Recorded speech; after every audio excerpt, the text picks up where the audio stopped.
ketakutan masuk ke dalam. Begitu ke dalam itu harus lewatin sela-sela mobil yang kebakar. Mereka nggak bisa jalan.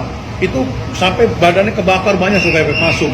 Nah mereka begitu sampai Gelapura lagi ke pertama, mau masuk nggak berani. Katanya banyak pasukan berkuda, naik kuda, pakai jubah putih-putih yang jagain makam. Nah ini ke luar nggak bisa, ke dalam nggak bisa. Itu terkurung sama massa, kejepit. Dia mereka ke pinggir laut. Nah depan saya ini laut nih Bapak ini. Ini lautnya udah dalam sekarang, udah 100 meter lebih. Ini kapal-kapal besar Mas. Ke pinggir laut menjelang maghrib dan isya udah terdesak. Nah itu mereka ngeliatin perahu ditaikin orang pakai jubah putih-putih. Nah ini perahu ini di tengah laut menjelang maghrib dan isya. Itu bukan perahu beneran tapi perahu gaib juga. Ditaikin lah perahu, dibawa ke tengah, perahunya hilang, tenggelam semua Satpol PP.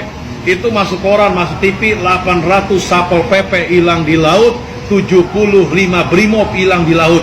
Ditemukan di Muara Angke, Muara Baru sama orang nelayan, jumlahnya 162 Satpol PP ngambang. Badannya membusuk, ngeluarin belatung semuanya. Nah Bapak kalau ngeliat kejadian kemarin di Gelapura itu banyak ratusan mayat-mayat Satpol PP. Di belakang makam Mbak Priok ini samping ada rawa-rawa tadinya, sekarang udah diuruk. Ini terciumnya 2 minggu. Itu orang yang jarak ke makam Mbak Priok yang jalan kaki di depan, itu hidungnya ditutupin, matanya bau menyengat yang membusuk yang gak enak. Dilihat sama polisi di rawa-rawa banyak puluhan mayat-mayat Satpol PP. Nah, ini yang diekspos di media, berita dari BIM ngasih tahu sama saya di sini. Itu laporan BIM yang mati kemarin hampir 2.000 orang Satpol PP kemarin. Cuman diekspos di media bohong-bohong di atas bohong. Berapa BIM yang mati? Pitu dan telu katanya, 3 orang dan 7 orang yang mati. Padahal perlu itu banyak. Ini di laut aja 800 orang seperti itu. Cuman di media pitu dan telu 3 orang dan 3 orang yang mati. Dan di sini di media 1 orang satrinya Mbak Priok meninggal dunia. Saya bersumpah demi Allah, demi Rasulullah, demi seluruh penjuru wali Allah seluruh dunia, dan demi Quran di sini alhamdulillah Bapak Ibu, santri saya 1 pun juga tidak ada yang meninggal dunia. Hidup dan panjang umur sampai sekarang. Ada santri saya anak kecil segini, 4 orang koma yang ngeliatnya di TV. Bapak Ibu kalau ngeliat itu dapat sama mereka Satpol PP, itu diseret santri saya. Sarungnya lepas, bajunya lepas, tanpa busana telanjang bulat, dipukulin ratusan Satpol PP. Itu tangannya kekupas karena diseret di aspal. Itu umurnya 13 tahun, 17 tahun.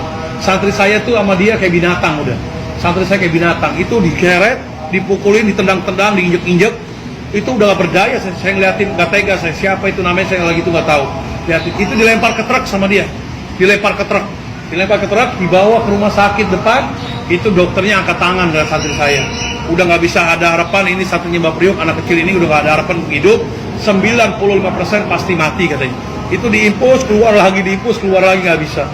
Nah itu saya berdoa di sini rame-rame jamaah, pakai air doa, air putih, berdoa rame-rame, mudah-mudahan itu kita punya santri sehat walafiat segala bugar. Udah dikasih kirimin airnya, diminumin, usakin mukanya, badannya segala macam. Rupanya santri saya ini ganti hari membaik, ganti hari membaik dan sehat. Itu bicara di rumah sakit depan dokternya yang memponis santri saya, depan dokter, wartawan, Komnas HAM, depan polisi, depan jamaah, depan orang tua, depan saya. Ngomongnya apa ibu bapak sama saya?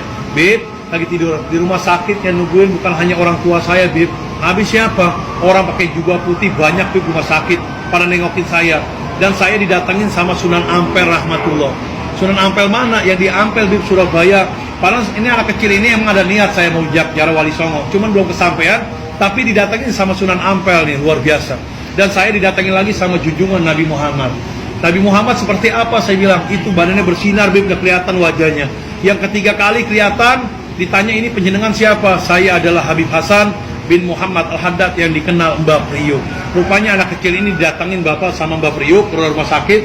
Kata Mbak Priok, nah kamu ini bakal baik, bakal sehat nak, jangan khawatir nak ya. Ayo nak ikut saya. Rupanya anak kecil ini diajak sama Mbak Priok kemana? Ke sorga ibu.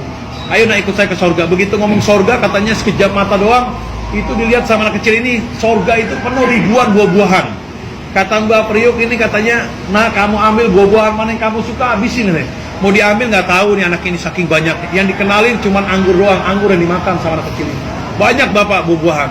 Dan anak kecil itu santri saya sampai sekarang hidup dan panjang umur.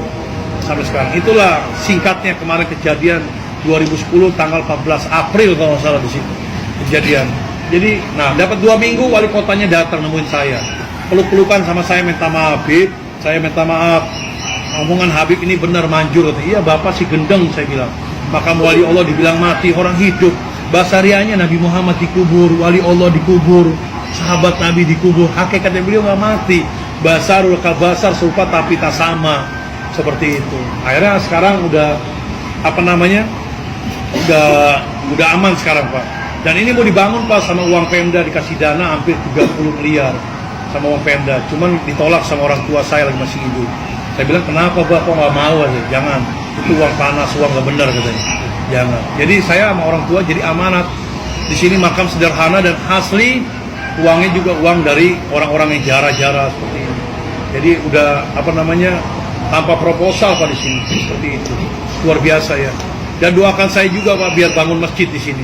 Sekarang tanahnya tersisa 3,5 hektar, 3,5 hektar, 3 hektar setengah gitu.